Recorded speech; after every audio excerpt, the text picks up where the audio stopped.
2026-27 സാമ്പത്തിക വർഷത്തേക്ക് 200 കോടി രൂപയുടെ CSR പദ്ധതികൾ പ്രഖ്യാപിച്ച പ്രമുഖ ബിസിനസ് ഗ്രൂപ്പായ മലബാർ ഗോൾഡ് ആൻഡ് ഡയമണ്ട്സ്. രാജ്യത്തിന്റെ പുരോഗതിയെ കൂടുതൽ ശക്തിപ്പെടുത്തുന്ന തീരുമാനമെന്ന് കേന്ദ്രമന്ത്രി പീയൂഷ് ഗോയൽ പറഞ്ഞു. സ്ത്രീകളുടെയും കുട്ടികളുടെയും ശാക്തീകരണം ലക്ഷ്യം വെച്ചാണ് പദ്ധതികൾ ആവിഷ്കരിച്ചത്. 2026-27 കാലയളവിൽ 19 സംസ്ഥാനങ്ങളിലായാണ് മലബാർ ഗോൾഡ് ആൻഡ് ഡയമണ്ട്സ് 200 കോടി രൂപയുടെ CSR പദ്ധതികൾ നടപ്പിലാക്കുന്നത്. 15 പ്രധാന സംരംഭങ്ങൾ ഇതിൽ ഉൾപ്പെടുന്നു. 2 ലക്ഷത്തിലധികം പേർക്ക് പ്രയോജനമുണ്ടാകുമെന്നാണ് പ്രതീക്ഷ. 33,000 പെൺകുട്ടികൾക്കുള്ള വിദ്യാഭ്യാസ സ്കോളർഷിപ്പുകളുടെ വിതരണം കേന്ദ്രമന്ത്രി പീയൂഷ് ഗോയൽ ഉദ്ഘാടനം ചെയ്തു. Probably many people who would otherwise not do enough CSR are doing more now, I hope.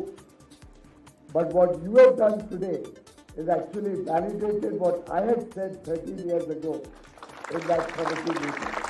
കേരളത്തിലെ വിദ്യാർത്ഥികൾക്കടക്കം പദ്ധതിയുടെ ഗുണം ലഭിക്കുമെന്ന് Malabar group chairman MP Ahmed. വായിക്കുന്നത് ഏറ്റവും സമ്പന്നരാണ്. ഞങ്ങളത് പലപ്പോഴും എത്തിക്കുന്നത് ഞങ്ങളുടെ ചെറിയൊരു ഭാഗം ഏറ്റവും പൂർ ആൾക്കാരെ മാറ്റേണ്ട. ഒരിക്കൽ പോലും മലബാറിൽ ഒരു പ്രാവശ്യം വരാനോ ഒരു സാധനം മേടിക്കാനോ യാതൊരു സാധ്യതയില്ലാത്ത ആൾക്കാർക്കാണ് ഞങ്ങൾ ഈ ചാരിറ്റി കൊടുക്കുന്നത്. അതുകൊണ്ട് രാജ്യത്തിനും നമ്മുടെ നാട്ടിന് നല്ല മാറ്റങ്ങൾ ഉണ്ടാകട്ടെ എന്ന് ഞാൻ പ്രാർത്ഥിക്കുകയാണ്.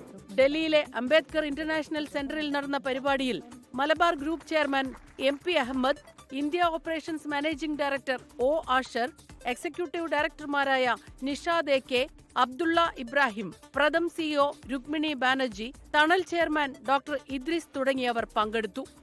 24 ഡൽഹി.